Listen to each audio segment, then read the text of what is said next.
네, 이 시간에 함께 말씀 나누겠습니다. 함께 나누실 말씀의 제목은 점점 강성하여가 아니라 점점 강성하여가 아니라라는 제목으로 함께 말씀을 나누겠습니다. 다윗이 하나님을 믿고 때를 얻든지 못 얻든지 누가 알아주든지 알아주지 않든지 간에 일관되게 하나님이 주신 말씀의 원칙을 가지고 지금 광야의 길을 걸어갔습니다.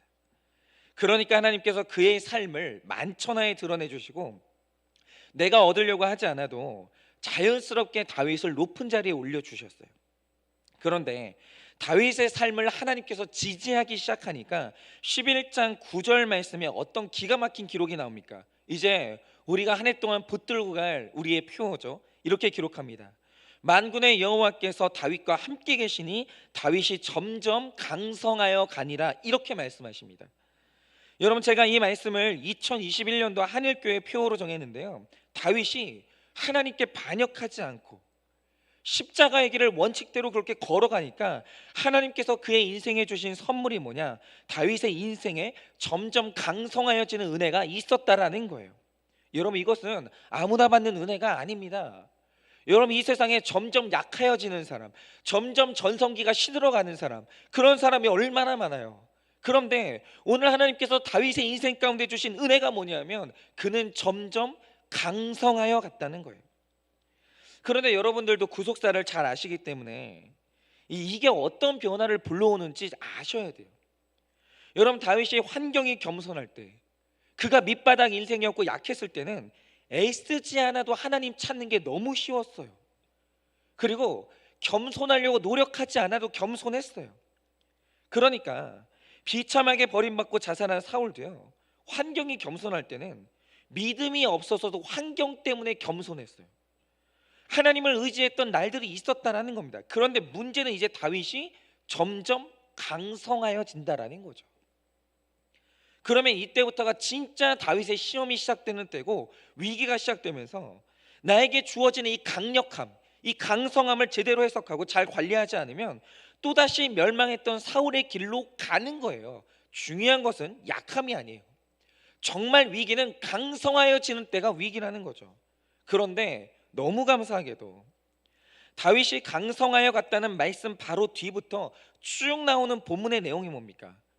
다윗에게 있었던 용사의 이름들을 쭉 나열해요. 그런데 이 사람들이 보통 사람들이 아니고요, 남들보다 더 지략 있고 물리적으로 힘이 강한 인재들이 다윗 곁으로 모여들기 시작했다는 거죠. 그러니까 이 말씀의 기가 막힌 배치를 한번 봐야 되는 거예요. 다윗이 점점 강성하여 갔다는 말씀 뒤에 바로 나오는 내용이 뭔가? 다윗이 얼마나 지혜로운지, 다윗이 얼마나 용맹했는지, 이런 다윗에 대한 기록이 나오지 않아요.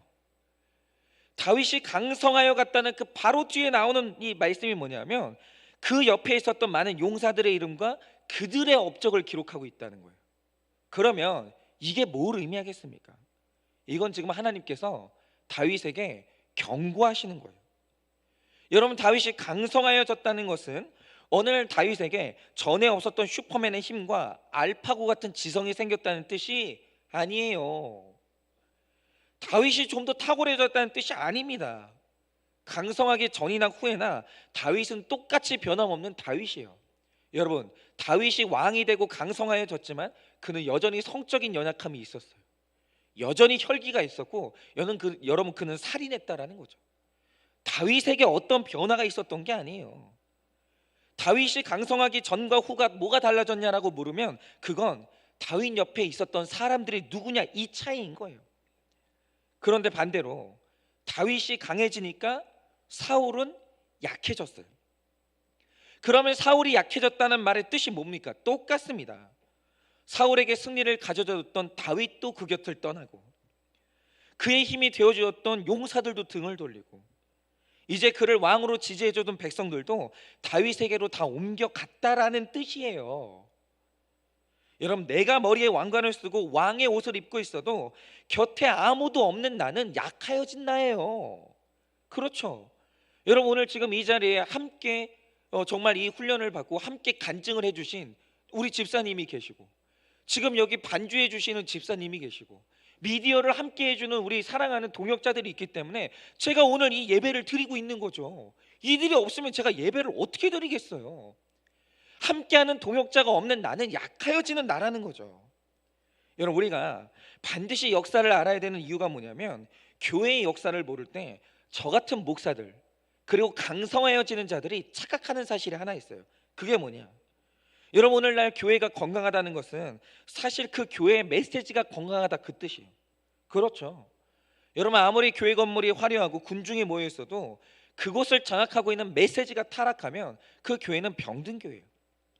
그런데 다행히도 오늘까지 수많은 공격들 속에서 교회가 복음의 본질을 잃지 않고 여기까지 잘 왔습니다. 그런데 우리가 여기서 해야 될 굉장히 중요한 질문이 하나 있어요. 그게 뭐냐? 언제나 복음은 이단들과 반대자들, 세상에 의해서 공격을 수없이 당했습니다. 그런데 이 복음이 오늘날까지 지켜졌다는 거죠. 그러면 오늘날까지 2000년 교회 역사 동안 이 복음을 지킨 사람들이 누굽니까? 여러분, 많은 사람들이 착각하는 게 오늘까지 복음을 지킨 사람이 탁월한 설교자 한 사람이라고 생각하는 거예요. 그런데 여러분, 교회의 역사를 보면 목사가 설교를 지킨 게 아니고 목사가 복음을 지킨 게 아니라는 사실을 알고 계십니까?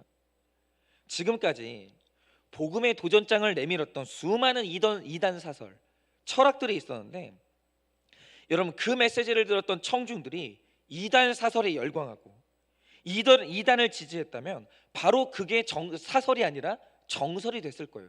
그대로 복음을 소멸했을 겁니다. 여러분, 반대로 이 사사기 시대를 보면 성전을 지키고 말씀을 전하던 제사장들이 어느 날 성전을 다 도망가요. 이유가 뭔지 아십니까? 백성들이 말씀에, 율법에 관심이 없는 거예요. 그러니까 이 사사 시대가 말해주는 게 뭐냐면, 백성의 지지를 받지 못하면 제사장이 버티지를 못해요. 어떻게 버텨요, 그거를? 그런데 정말 신기한 교회사가 뭐냐면, 이 교회의 청중들, 성도들이요, 처음에는 새로운 이론, 새로운 이단 사설에 열광해요. 처음 들어보는 말이거든요. 반짝하거든요. 그 귀가 쏙 들리는 거예요. 그래서 잠깐 이단들이 흥황하는 때가 있습니다. 그런데 놀라운 하나님의 섭리가 뭐냐? 이내 성도들이요, 그 이단 사설을 듣다 보니까 이게 내가 알고 있는 말씀하고 뭐가 다르다는 걸 발견해내요. 그리고 이단들이 기발하고 새로운 해석을 내놓고 아무리 자극적인 말을 해도 성도들이 그 말씀들을 들으면서 공허함을 느끼는 거예요. 이상하다. 분명히 자극적이고 잘 들리는데 왜 내 마음이 공허하지? 공허함을 느끼는 거예요. 그래서 아무리 힘든 때라도 설교자가 진리를 전하면서 버티기만 하면 그 말씀을 옳다 인정해주고 지지해주는 성도들이 나타나더라는 거예요. 그게 바로 교회사예요. 그 공동체가 모여서 결국 복음이 옳다 하심에 인정받고 그 성도들이 오늘 이 복음을 지킨 거예요. 그러니까 이 오늘날까지 교회의 복음을 지켜낸 사람들이 누구냐면 유능한 설교자 한 사람이 아니에요. 그 착각하면 안 됩니다. 늘 참된 복음에 반응하고 그 말씀을 지지하면서 함께 교회를 지켜온 공동체가 이 메시지를 지킨 거예요. 한 사람이 지킨 게 아니라는 거예요. 여러분, 바로 이겁니다. 오늘 다윗이 강성하여 갔는데 그 말씀이 나오자마자 바로 뒤이어서 다윗의 탁월함을 얘기하는 게 아니라 다윗에게 모여들었던 용사들의 이름을 기록해요. 그리고 그들의 업적을 기록한다는 거죠. 이유가 뭐겠습니까? 다윗 보고 교만하지 말라는 거예요. 이 용사들, 너와 함께 해주는 공동체가 등 돌리고 없는 너는 초라한 사울과 똑같다라는 거예요. 여러분, 오늘 다윗이 강성하여져서 그 왕조의 촛불이 꺼지지 않으려면 나를 오늘 옆에서 돕고 있는 용사들이 있어야 되는 거예요. 그러니까 우리가 2021년도에 우리가 강성하여지기를 원하는데, 강성하여지려면 먼저 하나님 앞에서 우리가 감사함으로 껴안아야 되는 게 있어요. 그게 누구냐면 오늘 내 곁에 붙여주신 내 식구들이에요. 오늘 내가 함께 일하고 있는 그 동료들, 아무리 맞지 않는다 할지라도 저 사람은 없었으면 좋겠다. 여러분, 그것만큼 교만한 생각은 없는 거예요. 여러분, 당장 지금 내 옆에 붙여주신 그 사람이 누굽니까? 오늘 직장에서 내 옆에 붙여주신 동역자가 누굽니까? 오늘 아무리 약하여도 나의 집에 함께 숨쉬고 이 식사를 같이 하게 하신 우리 식구들이 누가 있어요? 여러분, 내가 강성한 게 아니에요. 오늘 나의 강성함은 내 탁월함에 있는 게 아닙니다. 나와 함께 해주는 내 배우자, 나와 함께 해주는 직장 동료, 그리고 나와 함께 신앙 고백을 하고 있는 우리의 성도들, 교우들, 여러분, 바로 그들이 나의 강성함이에요. 그들 소중한 줄을 알아야 돼요. 지금 내 곁에 있는 그 사람들 소중한 줄 아셔야 되는 겁니다. 왜냐하면 바로 그들이 나의 강성함이거든요.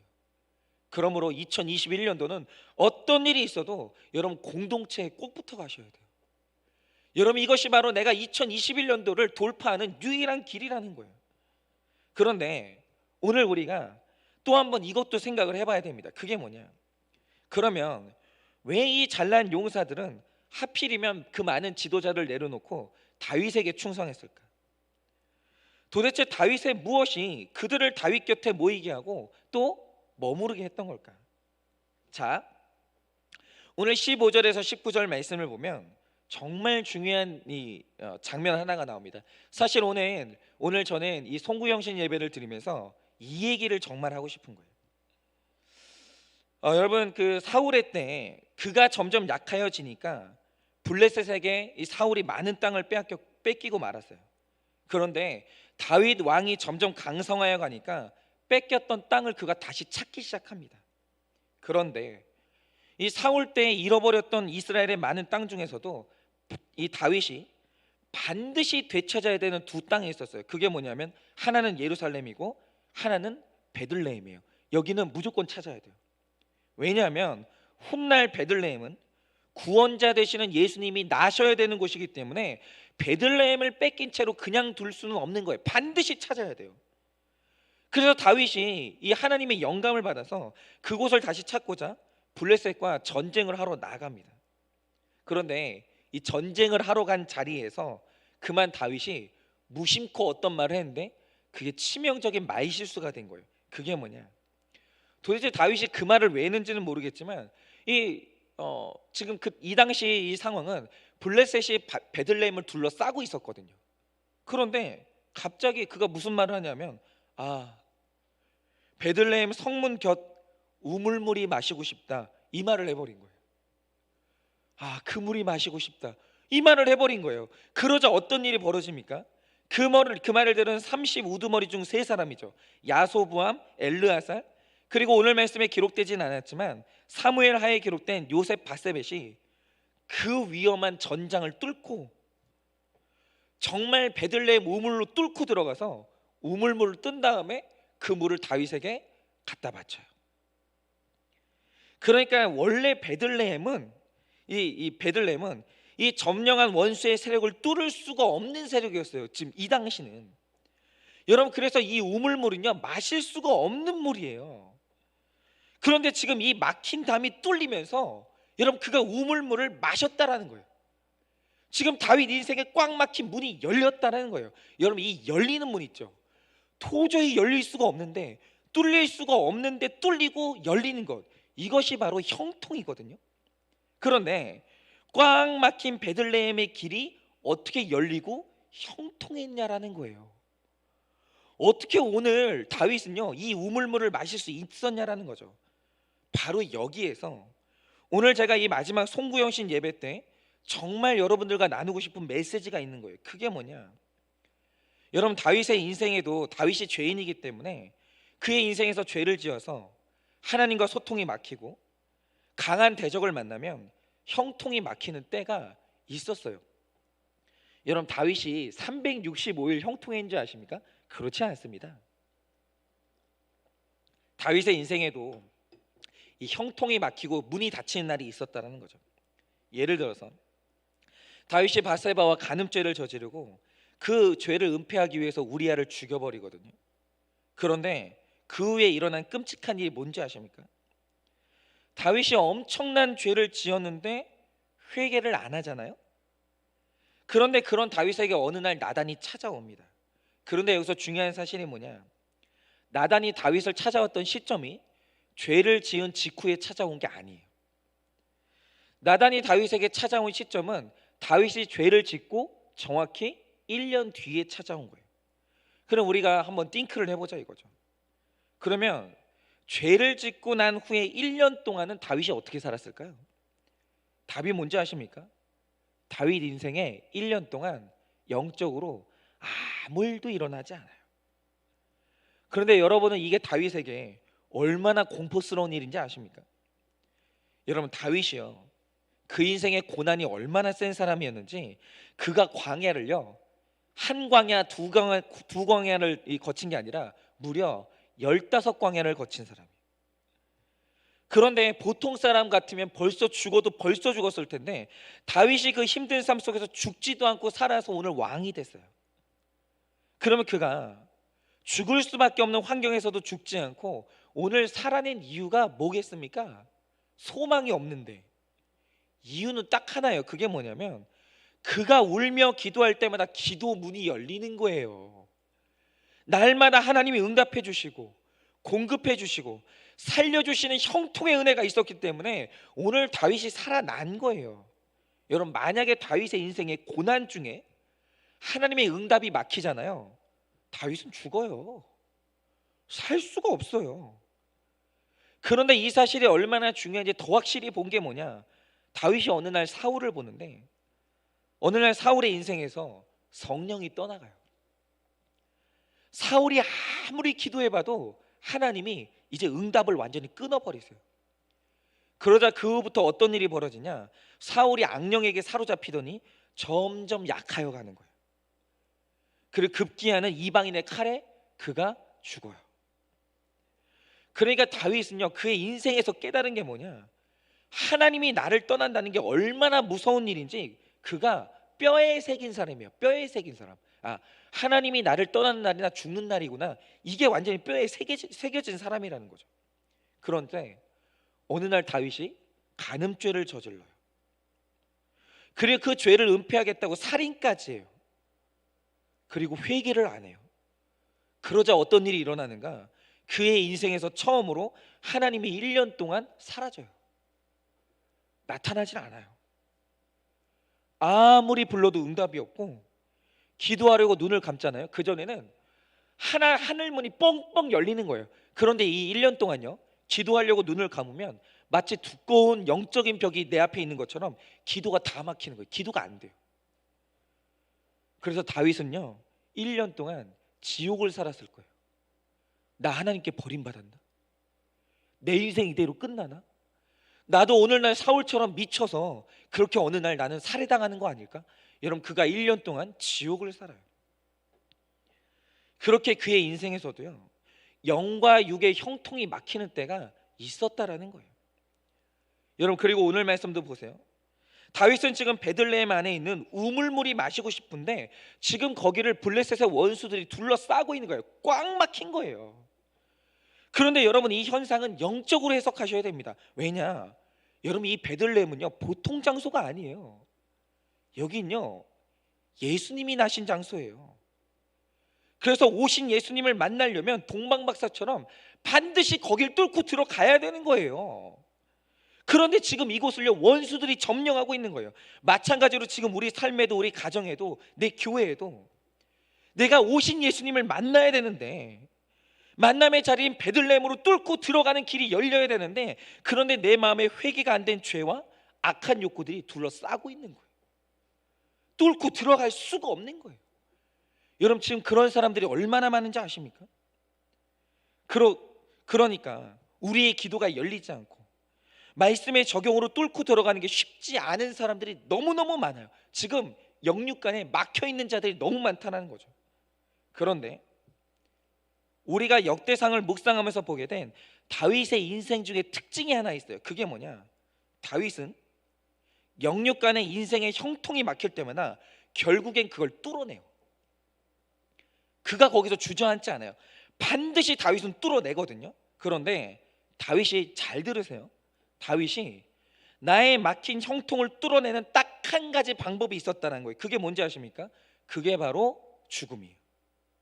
예를 들어서 사무엘하 24장을 보면 다윗이 교만에 차서 인구조사를 시작해요.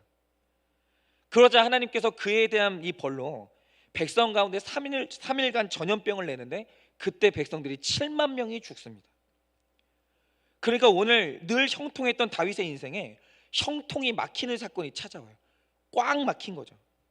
그런데 이 사건 가운데서도 다윗이 형통을 뚫어내요. 그러면 다윗이 이 사건에서 형통을 뚫어낸 유일한 방법이 뭐였냐? 그 순간 다윗이 하나님께 기도를 하는데 이렇게 기도합니다. 청하건대 이 백성이 무슨 잘못을 했습니까? 청하건대 주의 손으로 나와 내 아버지의 집을 치소서. 그런데 여러분, 여기서 나와 내 아버지의 집을 치라는 말이 뭐예요? 이 전염병을 나에게 달라는 거예요. 그런데 여러분, 이 전염병 나한테 오면 어떻게 돼요? 죽는 거예요. 이 백성 살리시고 나랑 내 아버지의 가문에게 이 질병을 내리라는 거예요. 나만 죽는 게 아니에요. 내 자손까지 싹 다 죽는 거예요. 그럼 지금 그가 백성을 살리기 위해서 이 기도를 하는 거예요. 나를 치라는 기도를. 이 말 뜻이 뭐냐면 이 백성 죽이지 마시고 나를 죽이라고 오늘 죽음을 선언하는 거예요. 근데 이게 꼼수가 아니고요, 진심이었어요. 그런데 나를 던지는 이 내가 죽으니까 그 순간 일어나는 일이 뭡니까? 다윗이 자기의 죽음을 불사하고 이타적으로 기도하니까 막혔던 기도가 뚫리면서 형통이 뚫리는 거예요. 그리고 그날 이스라엘 가운데 재앙이 그칩니다. 뭐냐면 다윗 한 사람이 죽으니까 막혔던 형통이 뚫리는 거예요. 그런데 이건 성경 곳곳에서 나타나는 현상입니다. 여러분, 사도 바울이라는 사람을 보면요, 그는 가는 데마다 구원받은 사람을 얻고 복음을 전하고자 하는 곳이 있으면 어떻게든 그 가는 길이 열렸던 사람이에요. 그러니까 이 사도 바울이라는 사람은 형통했어요. 그런데 왜 그의 인생에 거침이 없고 막힘이 없고 그는 어떻게 하나님과 형통했을까? 이유가 뭐냐면 그가 했던 기도를 보면 알 수 있는데, 이게 기도가 기가 막혀요. 이 다윗의 기도와 똑같습니다. 로마서 9장 3절을 보면 그가 어떻게 기도하냐? 이렇게 기도합니다. 나의 형제 곧 고륙의 친척을 위하여 내 자신이 저주를 받아 그리스도에게서 끊어질지라도 나는 복음이 전해지기를 원합니다. 이렇게 기도해요. 그런데 여러분, 이 기도의 뜻이 뭡니까? 만약 나 하나가 하나님께 버림을 받아 내 형제 유대인들이 구원받을 수 있다면 주님 그렇게 해주세요. 이렇게 기도하는 거예요. 여러분, 이게 꼼수가 아니에요. 바울이요, 진짜 그걸 원했어요. 이 기도에 뭐가 있냐면 바울 자신의 죽음이 있는 거예요. 그런데 이상한 것은 뭐냐? 한 사람이 이타적으로 죽음 가운데 나를 던질 때마다 하나님께서 그 기도의 문을 열어주시는 거예요. 100% 응답되는 거예요. 그리고 형통하더라는 거죠. 마찬가지로 여러분, 우리가 살고 있는 이 신약 시대에 놀라운 은혜가 뭡니까? 누구든지 하나님께 기도하고 싶잖아요. 그러면 목사님께 기도 부탁하지 않아도 돼요. 언제나 누구든지 직접 하나님께 가시면 돼요. 여러분, 기도라는 게 정말 신기한 게 뭐냐면, 여러분, 신약 시대에 성도의 기도라는 것은 반드시 하나님 귀를 뚫고 들어가요. 여러분, 택자의 기도가 하나님 귀에 들리지 않는다? 있을 수가 없는 일이에요. 여러분, 택자의 기도는 반드시 하나님의 귀를 뚫고 들어가요. 그리고 하나님 귀에 들려진 성도의 기도는 우리에게 가장 좋은 형태로 반드시 응답돼요. 반드시.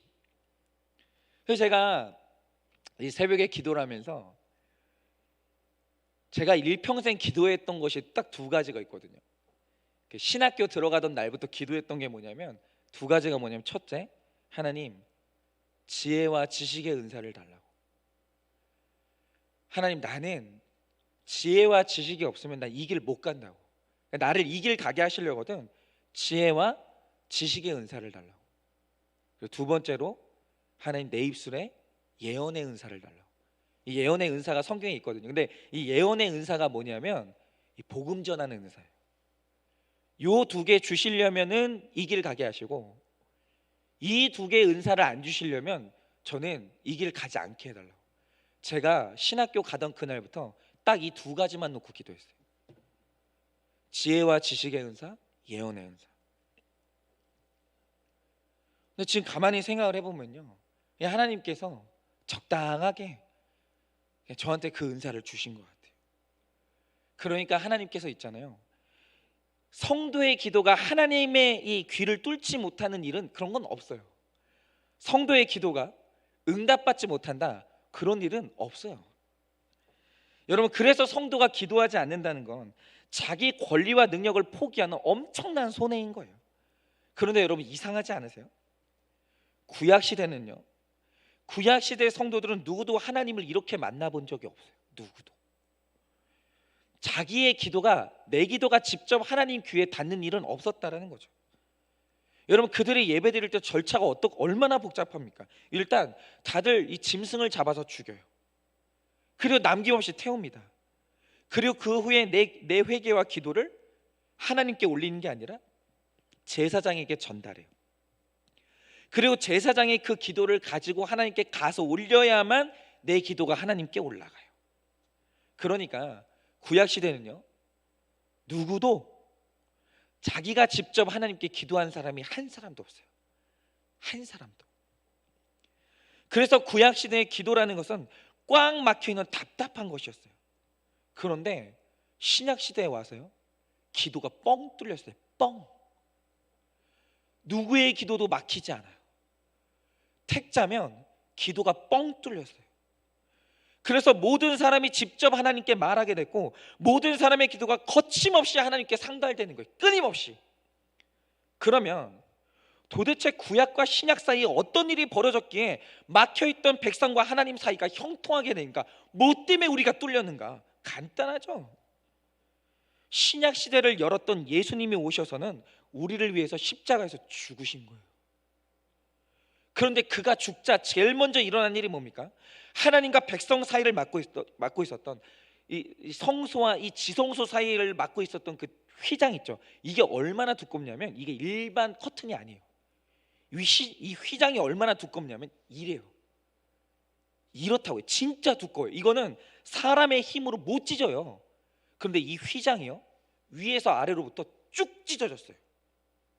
이 말 뜻이 뭐냐면, 이제 신약시대 예수님의 죽음으로 말미암아 하나님과 택자 사이를 막는 어떤 장벽도 없는 거예요. 어떤 장벽도 없어요. 그런데 이 형통 있죠, 그 뚫리는 일. 근데 이 사건을 초래한 이 유일한 일이 뭐냐면, 그게 바로 예수 그리스도의 죽음이에요. 죽음이 이렇다라는 거예요. 그래서 이제 그 누구도 성직자가 있어야 하나님을 만나는 사람은 없어요.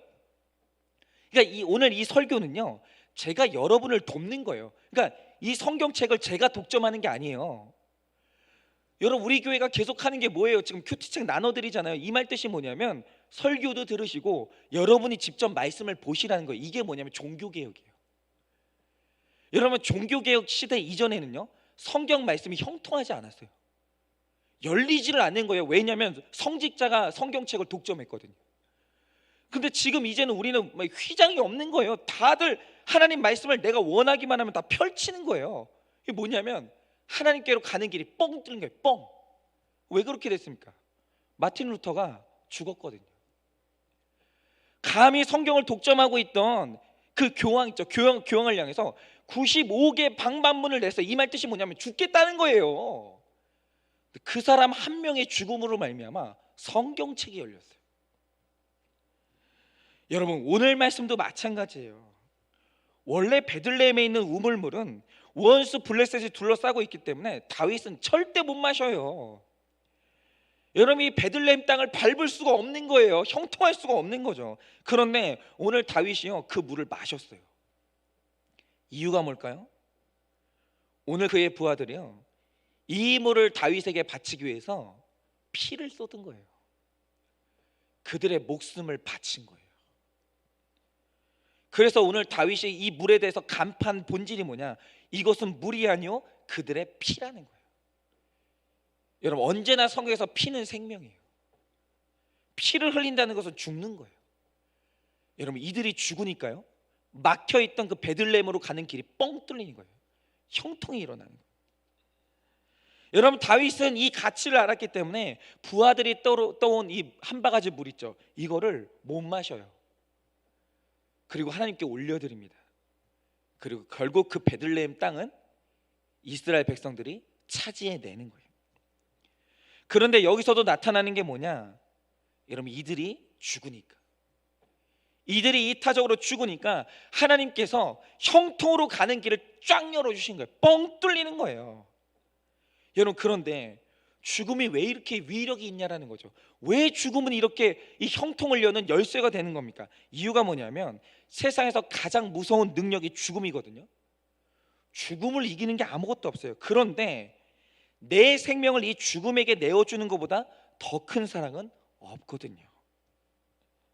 여러분, 자녀들이 자라면서 이건 어쩔 수가 없어요. 저도 어쩔 수가 없는데 애들이요, 아버지보다 엄마 더 좋아요. 지금도 이제 저희는 밤에 잘 때 예지 하나를 놓고 쟁탈전을 벌이거든요. 야, 누구랑 잘 거야? 엄마랑 잘 거야? 아빠랑 잘 거야?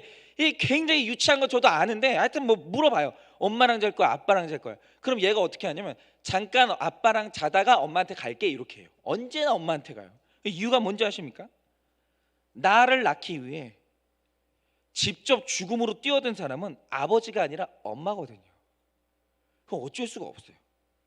무릇 어머니라는 존재는 목숨을 실제로 던져서 사랑을 줬던 존재이기 때문에 그 애착 관계를 넘을 수가 없는 거예요.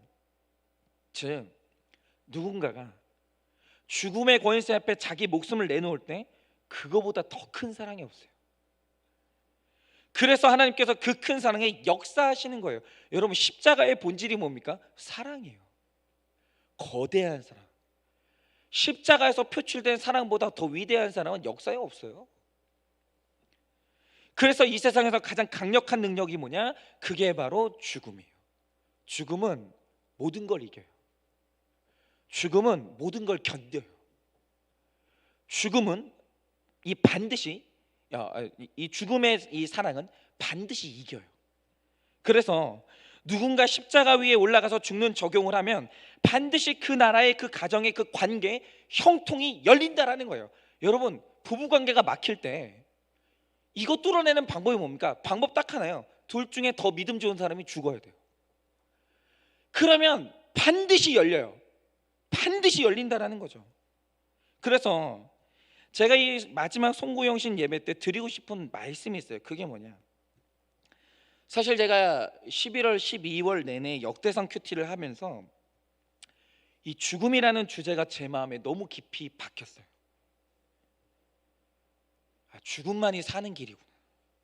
죽음은 어마어마한 능력이 있구나. 그런데 지금 우리가 살아가는 이 시기는요, 다윗의 때처럼 초유의 전염병 사태가 일어나고 있고, 여러분 12월 14일 기준으로 전 세계를 통틀어서 코로나로 인한 사망자가 161만 명이에요. 161만 명. 여러분, 이게 얼마나 거대한 숫자냐면 이게 세계 제2차 대전으로 죽은 미국인 사망자보다 많은 수예요. 전쟁 때도 이렇게 많이 죽지는 않았어요.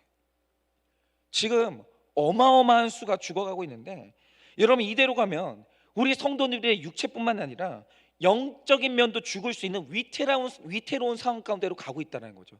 여러분, 지금 아직까지 우리가 체감하지 못하고 있는데 이거는 굉장히 위험한 상황이에요. 이거 지금 죽냐 사냐 이 문제예요. 근데 이때 제가 하나님께 물은 게 이거예요. 하나님, 이렇게 힘든 때라도 원수 블레셋이 완전히 둘러싸고 있는 이때라도 하나님, 저는 우리 한일교회 형통을 원합니다. 하나님, 저는 우리 성도님들의 형통을 원합니다. 저는 형통을 포기하지 못하겠어요.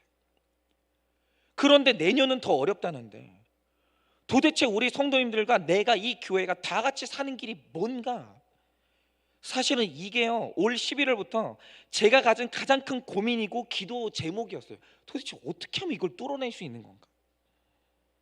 그런데 말씀을 묵상하던 중에 하나님께서 저에게 뚜렷한 딱 한 가지의 길을 보여주셨어요. 그러니까 하나님께서 이 길도 있고 이 길도 있어, 선택해, 이게 아니었어요. 하나님이 그냥 저에게 보여주신 유일한 한 가지 길이 있었어요. 그게 뭐냐면 네가 죽어라. 네가 죽어라. 형통하길 원하냐? 그러면 하나님, 저와 우리 집을 치시라고. 네가 죽으라고. 너 그 기도 하라고. 정말 너와 네 아내와 네 딸도 죽을 수 있는 그 길을 가라고. 그러시는 거예요. 그 제가 묵상하길, 그래, 그러면 나와 내 집을 치는 실제적인 적용이 뭘까? 어떤 적용을 해야 나와 내 집이 치는 죽는 적용을 할 수 있을까? 이거를 정말 심각하게 고민했습니다. 그런데 제가 아무리 묵상하고 기도를 해봐도 이 목사가 죽는 적용을 할 때 그건 딱 한 가지밖에 생각이 안 나는 거예요. 그게 뭐냐? 사렙이 삭감이에요. 그거 말고 아니 저와 제 아내와 제 딸을 치는 이 죽음이 뭐가 있어요? 그리고 지금 교회가 저를 섬겨주시는 공적인 이 비용들 중에서 당장 없애도 되는 금액들을 다 끊어내는 거예요. 왜냐하면 여러분 사실 있잖아요. 우리의 생명이라는 것은 시간과 돈 둘이에요. 이 땅을 살아가는 사람들에게 시간하고 돈이 생명이에요. 다른 건 없어요. 여러분 우리가 죽는다는 적용을 할 때 이 두 가지 적용이 없잖아요. 이거 공허한 거예요 사실은. 그러면 왜 목사가 사례비를 삭감하는 적용을 해야 되는가? 언제나 제사장 목회자는요 그 시대의 상황과 운명을 같이 했던 사람들이에요. 여러분 백성이 하나님께 복을 받아 풍족하면 제사장이 먹는 거예요. 그런데 백성이 하나님께 복을 받지 못해 형통함이 막혀서 형통함이 끊어지면 제사장은 당연히 어려워져야 돼요. 당연히. 그런데 지금 세상에 실직자가 기하급수적으로 늘어나고 내년에는 더 어려워진다는 거예요. 여러분 우리가 잘 된다 우린 잘 될 거다 이 말하는 게 정답이 아니라는 거예요. 객관적으로 봐야 될 거 아니에요. 내년에는 더 어려워진다고 합니다. 그리고 지금 우리 성도님들이 모이지 못하는 시간이 얼마나 많아요. 1년째예요 1년째. 그래서 지금 영적으로 메말라가고 있는데 영적 지도자라는 목사가 그 시대의 고통과 분리되는 게 말이 되나? 이게 맞냐라는 거죠. 여러분 그 시대가 어려워지면 목사의 삶도 어려워져야 되는 게 그 하나님 뜻이에요. 그거는 하나님의 지엄하신 뜻이에요. 그런데 목사가 이 시대의 어려움과 함께하는 길이 사렙이 삭감 말고 뭐가 있어요? 뭐가 있어요? 그러니까 다른 목사님들은 볼 게 아니에요. 그냥 그분들은 그분 적용이 있는 거예요. 하나님이 저한테 역대기 말씀을 통해서 주신 묵상은 이거예요. 이거 말고 뭐가 있냐라는 거죠. 너 돈 좋아하잖아. 그럼 네가 죽는 게 뭐겠어? 덜 받아. 그럼 되는 거야. 그 하나님이 저한테 주신 말씀이고 제 적용이에요. 그런데 당연히 이 이야기를 장로님들께 꺼냈을 때 장로님들 다 반대하죠. 장로님들은 허락을 안 하셨어요. 목사님이 우리 교회를 온 지 이제 3년 차가 돼가는데 올려드리기는 못할 망정 삭감은 절대 안 된다. 장로님들은 다 반대를 하셨죠. 그런데 왜 제가 이 적용을 해야 됩니까? 여러분 저도 가정 있는 사람이에요. 여러분 저는 목회자로 살면서 이 결핍의 아픔이 있기 때문에 제 딸한테 결핍이 오면 저는 가슴이 찢어져요. 저도 자녀 키우는 아빠입니다. 그런데 제가 설마 돈 가지고 영웅놀이 하겠습니까? 제가 지금 이 돈 가지고 폼 잡으려고 이러는 게 아니에요. 왜 제가 이래야 되냐면 지금 우리가 겪는 상황은 한 번도 경험한 적이 없는 초유의 사태예요. 영육간에 영적으로 사람이 죽고 사는 심각한 상황이에요. 근데 이 어려운 때에 꽉 막힌 이때 우리 교회와 성도님들이 형통함이 뚫리려면 그 유일한 방법이 뭐냐라는 거예요. 하나님이 저한테 주신 답은 딱 하나밖에 없는 거예요. 제가 죽어야 돼요. 목회자가 죽어야 돼요. 목회자가 죽는 거 말고 교회가 사는 다른 방법을 저는 그 어떤 스승들한테서도 배운 적이 없어요. 방법은 딱 하나예요. 목사가 죽어야 그 교회가 사는 거예요. 그런데 목사가 적용할 수 있는 죽음은 돈 문제 말고 다른 게 없어요. 뭐가 있겠어요? 아니, 목사가 뭐가 있겠어요? 근데 또 막 이 죽는다고 해가지고 또 많이 삭감하는 것도 아니에요. 그래서 제가 제 아내하고 상의를 해보니까 저희가 지금 받는 사례비 규모에서 저희가 이제 아끼면 성도님들을 근심 끼치지 않고 잘 살고, 그리고 이 사례비에서 하나님께 드리고 또 이웃과 나눌 수 있는 가장 한계치의 선이 어디냐, 이걸 제 아내랑 이제 상의를 해가지고 생각해 보니까 겨우 10만 원을 깎는 게 한계치더라고요. 여기까지 더 넘어가면 이제 성도님들한테 근심이 되고 이게 이제 한계치더라고요. 그리고 그 외에 교회에서 저에게 주시는 이 공적인 지원해 주시는 것들 중에서 없앨 수 있는 항목들은 다 없앨 거예요. 지금도 없애고 있지만 한 해를 살면서 없애도 되겠다 싶은 것들은 그때그때 다 끊을 겁니다.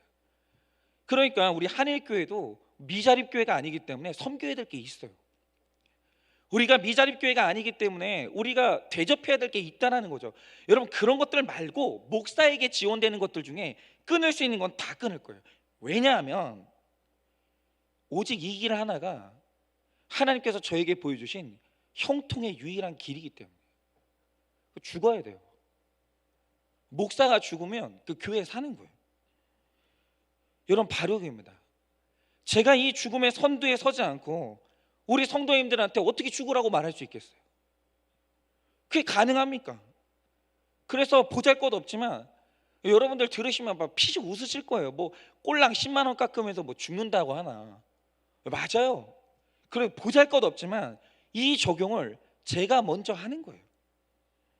그래서 오늘 이 송구영신의 밤에 여러분들께도 드리는 도전이 있어요. 그게 뭐냐? 이 2021년 한 해 여러분, 우리를 둘러싼 원수들이요, 우리의 형통을 꽉 막고 있습니다. 안 된대요. 더 어렵대요. 2021년도에 전문가들이 내놓는 답은요, 어두워요. 앞이 안 보여요. 그런데 저는 이 교회의 형통을 포기할 수가 없어요. 어떤 경우에도 우리 성도님들의 형통을 저는 포기할 수가 없어요. 그러면 그 유일한 방법이 뭔가? 죽는 거예요. 우리가 죽으면 되는 거예요. 그러면 제가 하나 여쭤볼게요. 저는 이렇게 적용하겠습니다. 그리고 계속 적용해 나가겠습니다. 그러면 여러분이 적용할 수 있는 죽음의 적용이 뭡니까? 뭐가 있으시겠습니까? 여러분, 오늘 제가 여러분을 위해서 이 말씀을 드리는 거예요. 저는 이게 제가 사는 길이고 우리 교회가 사는 길이란 걸 확신하기 때문에 제가 적용하는 거예요. 그러면 여러분의 형통이 뚫리게 하는, 여러분의 죽는 이 결단은 뭐가 있겠습니까? 여러분, 오늘 모두가 한 가지 이상은 답을 내놓으셔야 돼요. 이건 여러분을 위한 거예요. 제가 왜 이렇게 강하게 말씀드리냐면, 제가 한일교회 담임 목사로서 여러분을 사는 길, 형통의 길로 이 교회 모든 식구들을 끌고 가려면 이 죽음의 다짐을 받아야 되는 거예요. 여러분은 어떤 적용을 하시겠습니까? 우리가 죽어야 형통하는데, 그래야 우리 삶의 모든 막힌 것들이 뚫리는데, 그러면 오늘 우리가 죽는 적용은 뭐가 있겠습니까? 여러분은 나 자신과 내 가정과 내 교회와 이 나라를 위해서 어떤 죽는 적용을 하시겠습니까? 여러분, 반드시 답을 내세요. 그리고 하나님 앞에서 그 답대로 사셔야 돼요. 오늘 서원 기도를 해야 되는 거예요. 왜냐하면 이것이 바로 성경이 말하는 우리가 살고 형통이 뚫리는 길이고, 그래야 우리가 2021년도에 점점 강성하여 가기 때문이에요. 그래서 우리는 이 2021년도를 죽음으로 시작하려고 합니다. 저는 이 2021년도를 죽음으로 시작하겠습니다. 지금 12시가 막 지났습니다.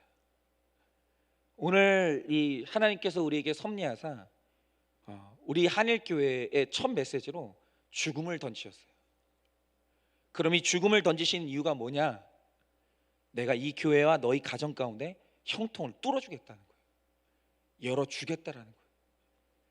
그리고 점점 강성해지는 은혜를 주시겠다라는 거예요. 우리는 이 한 해 저와 같이 우리 성도님들이 다 이 길을 갈 겁니다. 그래서 죽음을 두려워하지 마시고 하나씩 내가 죽는 이 적용을 하셔서 다들 형통하시고 강성하여지는 여러분 되시기를 예수님의 이름으로 축원을 드립니다.